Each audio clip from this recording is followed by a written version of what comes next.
Então, ainda falando sobre a Shakti divina, nós vamos utilizar textos da obra Yoga Integral do instrutor Sri Aurobindo, que estudou muito essa questão da manifestação da Shakti e a sua permanência no campo da consciência, como ela afeta a consciência. Então ele nos diz o seguinte: o secreto ser dentro de nós, o nosso eu divino, é um ser intuitivo. E este ser intuitivo está assentado em cada centro do nosso ser. Si intuitivo. O físico, o nervoso, o emocional, o volitivo, o conceitual ou cognitivo e os centros mais altos e diretamente espirituais. Para conectar a mente à fonte aqui, para relembrar, é Deus. Para conectar a mente à fonte, é preciso se colocar em um estado de quietude e silenciar todos os pensamentos e emoções. O ruído interior, o ruído mental tem que cessar. É para isso que existem as práticas yogis de meditação. Ele fala do método de Bhakti. Bhakti é uma linha da yoga que é ligada ao chamado yoga da devoção a Deus. São práticas devocionais que levam o praticante a um estado de comunhão divina, por meio de práticas devocionais. O método de Bhakti: rejeitar o intelecto e sua ação e escutar a voz. Esperar pelo impulso ou pelo comando. Obedecer apenas à ideia e vontade e poder do Senhor dentro. O Si e Purusha divino no coração. Ele quer dizer o seguinte: no método para que isso aconteça pela Bhakti Yoga, você rejeita naquele momento o intelecto, a mente racional e a ação do intelecto para escutar a voz interna e obedecer o comando. Ela virá como a intuição, ela virá como um impulso forte de agir, e nós temos que estar receptivos para perceber isso. O mais alto centro organizado do nosso ser encarnado é o centro mental figurado pelo símbolo yógico do lótus de 1000 pétalas, ou seja, o centro coronário, conhecido na Índia pela sua descrição, pelos raios e pela beleza, como lótus das 1000 pétalas. O lótus, para quem não sabe, uma flor que existe no Oriente.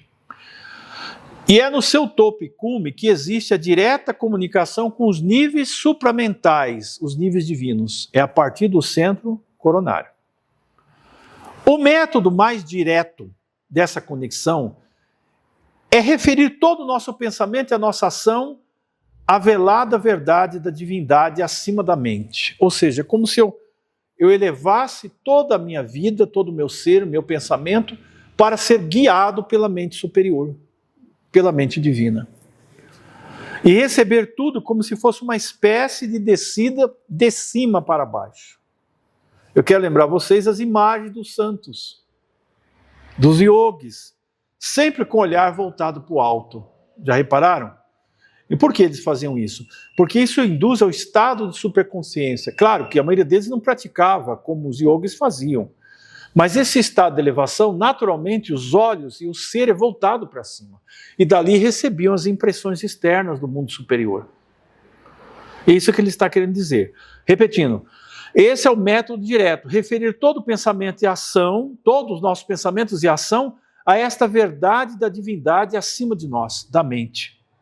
Receber tudo por uma espécie de descida de cima. Intuição, orientações, energias superiores. Elevar o centro de pensamento e ação conscientes acima do cérebro físico e sentir a nós mesmos pensando não mais com o cérebro, mas a partir de cima, de fora da cabeça, no corpo sutil. Em outras palavras, ele está tentando mostrar, por meio dos ensinos de yoga, a nos percebermos no nosso campo superior, do eu superior que está acima de nós. Então não pensar com o cérebro, mas pensar a partir do eu superior. Não desse eu inferior, que executa as atividades maquinalmente. Porque o mental inferior, que é onde nós permanecemos a maior parte do tempo, ele é muita memória, ele é muito ligado ao passado. Já o mental superior não. é o nível intuitivo. Desenvolver o intelecto ao invés de eliminá-lo.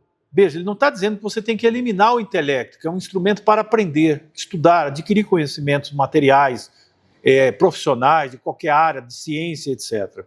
Desenvolver o intelecto ao invés de eliminá-lo e elevar suas capacidades, luz, intensidade, grau e força de atividade até seus limites, a coisa que está acima dele, transcende, ou seja, deixar que a mente racional, o intelecto, seja guiado pela mente divina, intuitiva, pelo eu superior. Parece complexo, né, a princípio, mas é um processo direto o que ele está nos ensinando. Ele detalha muito para que as pessoas entendam o processo. Muito bem. Vamos falar agora outro assunto sobre indicações importantes para o crescimento espiritual. Fizemos uma série de textos indicativos para explicar aspectos que, se levados adiante na nossa vida, vão levar ao crescimento espiritual. Vamos lá. Em primeiro lugar, falamos muito aqui, meditar. Medite diariamente. Orar é falar com Deus. Meditar é ouvir e sentir Deus. Isso é importantíssimo. Na obra de cura multidimensional, nós colocamos essas indicações importantes. Demonstre e pratique tudo que você sabe. Para ensinar, primeiro temos que praticar, não é o contrário. Não é falar aquilo que não vivemos. Então, demonstre e pratique tudo que você sabe. Muitas pessoas estão cheias de conhecimento de livros, mas não praticam, nem dão um testemunho do que sabem. Todo o seu conhecimento será inútil se você não aplicar na sua vida. Isso é um ponto muito importante. Paramahansa Yogananda dizia, leia menos e medite mais. Ele queria dizer, medite mais, viva mais aquilo que está aprendendo. Seja a causa e o criador absoluto da sua realidade. Não seja uma vítima ou um efeito do que quer que seja. Interprete os erros que cometeu como experiência de aprendizado. Isso é muito importante. Nós somos o criador e a causa absoluta da nossa realidade, porque o poder divino atua através de nós. Na verdade, nós cocriamos a realidade, como comentamos anteriormente. Então não sejamos vítimas do que quer que seja. Interpretar erros como lições, experiências e seguir adiante. Outro ponto importantíssimo que nunca devemos esquecer. Ajude os pobres, os doentes, os incapacitados. É somente pela graça de Deus que você não está numa situação como a deles. Eu posso dizer com segurança que tudo que foi dito nesses ensinamentos não tem importância alguma e valor se nós não praticarmos este aspecto aqui. Ajude os pobres, doentes e incapacitados. É somente pela graça de Deus que você não está numa situação como a deles. Nunca devemos esquecer disso. Outro aspecto importante, outro ponto, entregue sua vida inteiramente a Deus.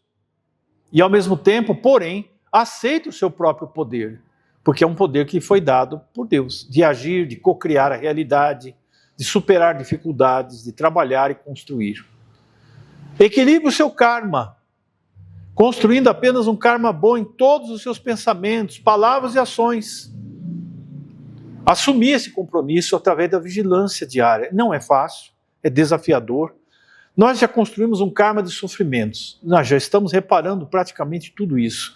Agora vamos construir um karma melhor, desde os pensamentos, palavras e ações. Crie o hábito de lembrar-se constantemente de Deus, o tempo inteiro Deus na sua mente. O que significa isso? Os mestres ascensionados dizem o seguinte, mantenha a mente na luz. Manter a mente na luz, no conceito deles, é manter o pensamento constantemente em Deus. Purifica os 4 corpos das toxinas físicas, emocionais, mentais e energéticas. Isso envolve alimentação, envolve jejuns intermitentes ocasionais, trabalho de relaxamento, elevação mental através da meditação, de afirmações, leituras, e aí nós vamos purificar os 4 corpos inferiores nossos, dessa maneira. Isso evita muitas doenças em vários níveis. Dedique bastante tempo para autoanálise, introspecção e autoavaliação, especialmente antes de dormir. Paramahansa Yogananda dizia que quem não medita, quem não se analisa, não progride, porque permanece como a velha antiguidade psicológica. Ele comparava assim, que é como se fosse aquela mobília antiga que você guarda em casa e você não se desfaz daquilo. E que nós não temos que ser como essa antiguidade, essa mobília antiga que não muda, não sai do lugar, fica sempre da mesma maneira. Então, a autoanálise nos leva a mudanças. O que eu fiz de bom hoje? O que eu posso melhorar? Faço o voto da não violência, conhecido na Índia como ahimsa no Oriente. Não violência envolve não só violência física, mas violência mental, violência verbal. Isso tudo é o voto de ahimsa. Sirva aos seus semelhantes mantendo uma atitude de indiferença com relação ao fruto das suas ações. Entregue tudo a Deus. O autor verdadeiro é Ele. O universo é dele. Nós desfrutamos da criação, mas é tudo dele. Ele é tudo. Portanto, todas as coisas boas que fazemos ao servir aos demais, os resultados não são nossos. Pertencem a Ele. Isso é chamado de Karma Yoga. A prática da Karma Yoga é isso. Faça o voto de Brahmacharya, que é o voto de pureza nos pensamentos, palavras e obras. Quem está pronto para fazer esse voto, faça, porque ele tem um profundo significado na vida de uma pessoa. Um voto que caminhará com você, inclusive espiritualmente, após essa passagem física. Mas precisa estar atento à pureza dos pensamentos, palavras e obras. Faça voto de silêncio. Alguém deve estar estranhando falar de votos. Por que falamos votos? Porque os votos têm um profundo significado na espiritualidade. Ele se torna um compromisso de alma. E quando você o faz, esse compromisso o acompanha. E você o praticando incessantemente, sempre lembrando, isso produz grandes mudanças na sua vida. Faça voto de silêncio durante uma parte do dia. Afaste das palavras por 1 ou 2 horas por dia. Trabalhe em silêncio. Faça refeições em silêncio. Não fale. Isso ajuda a acessar os níveis divinos. E pratique o controle da fala, que é exatamente o que o voto nos leva a fazer. Outro ponto, interprete os erros que cometer como experiência de aprendizado. Perdoe-se e vá em frente. Não é fácil. Porque as memórias sempre voltam. Às vezes coisas muito antigas, eu poderia ter feito daquela maneira, não deveria ter dito aquilo.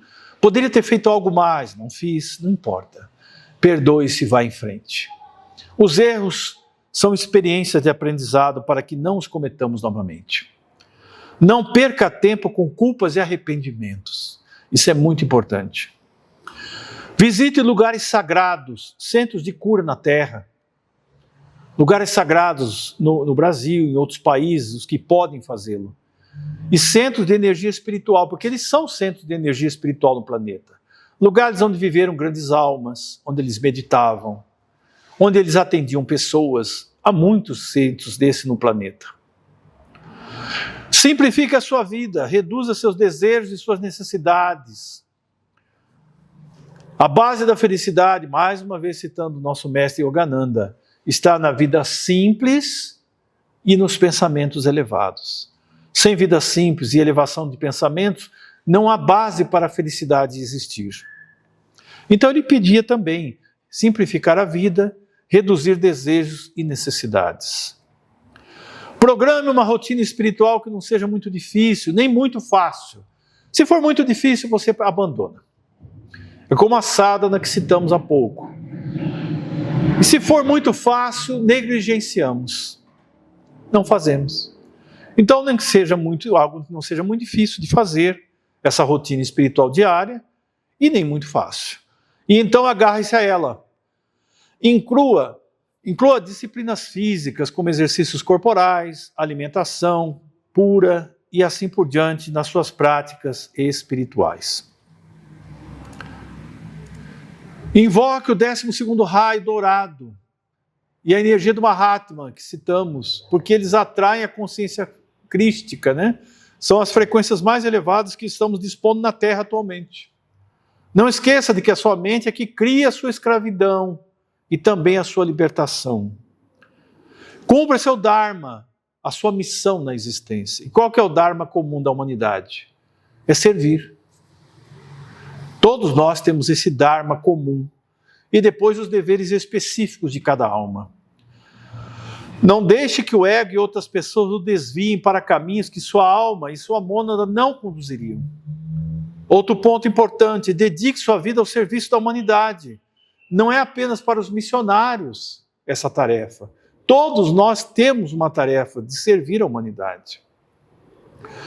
Antes, porém, procure autorrealizar-se, conhecer-se e conhecer Deus. De modo que o seu servir seja movido pela plenitude e não pelo vazio.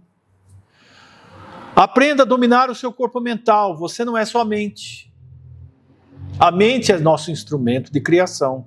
Nós não somos ela. O instrumento não deve governar-nos. A consciência não é governada pela mente. A mente é o envoltório da consciência. Essa é a chave para receber a terceira iniciação comentada. Aprenda a dominar o seu corpo emocional e de desejos. Não deixe que emoções dirijam sua vida. Isso é muito importante. Porque quando as emoções nos dirigem, agimos emocionalmente por impulsos, sem reflexão, cometemos grandes erros e adoecemos. Seja um praticante da renúncia. Isso significa renunciar aos desejos e ao apego ao mundo material. Desafiador. Desafiador, porque a qualquer momento iremos deixar este mundo físico. Não gostamos de pensar dessa forma. Então eles nos pedem renunciar aos excessos de desejos. Manter um desejo fundamental, qual seja? Conhecer Deus e viver na presença dele. E apegos ao mundo material. Significa viver neste mundo, mas não ser deste mundo. É o voto de viver com total desapego, mas ainda assim envolver-se com o servir e a busca divina. E nós temos aqui a imagem do mestre Kuthumi, e uma das suas frases, depois uma frase final de Lao Tse, grande mestre e sábio chinês. Kuthumi diz: reparte com o próximo os valores que transportas no espírito. Aquele que verdadeiramente serve, distribui, sem nunca empobrecer-se. Muitas pessoas reclamam da pobreza física, moral e espiritual, mas são justamente aqueles que não se dispõem a servir. Então ele nos diz: reparte com os semelhantes os valores que transportas no seu espírito. Quem verdadeiramente serve, distribui sem nunca se empobrecer. E Lao Tse nos diz, para terminarmos: os sábios se destacam porque se veem como parte do todo. Eles brilham porque não querem impressionar. Eles alcançam grandes coisas porque não buscam reconhecimento. A sua sabedoria está contida no que eles são e não nas suas opiniões. Eles se recusam a discutir, então ninguém discute com eles. Muita paz a todos. A nossa gratidão a todos. No segundo módulo, nós vamos fazer então as práticas de todo esse assunto teórico abordado até aqui. Então peço a vocês que se preparem para as práticas, revejam todas as técnicas que foram passadas. Quem tem o livro de cura multidimensional pode rever, e vamos estar fazendo essas práticas dentro desse local, onde dividiremos vocês em grupos para cada um fazer os seus tratamentos e serem tratados.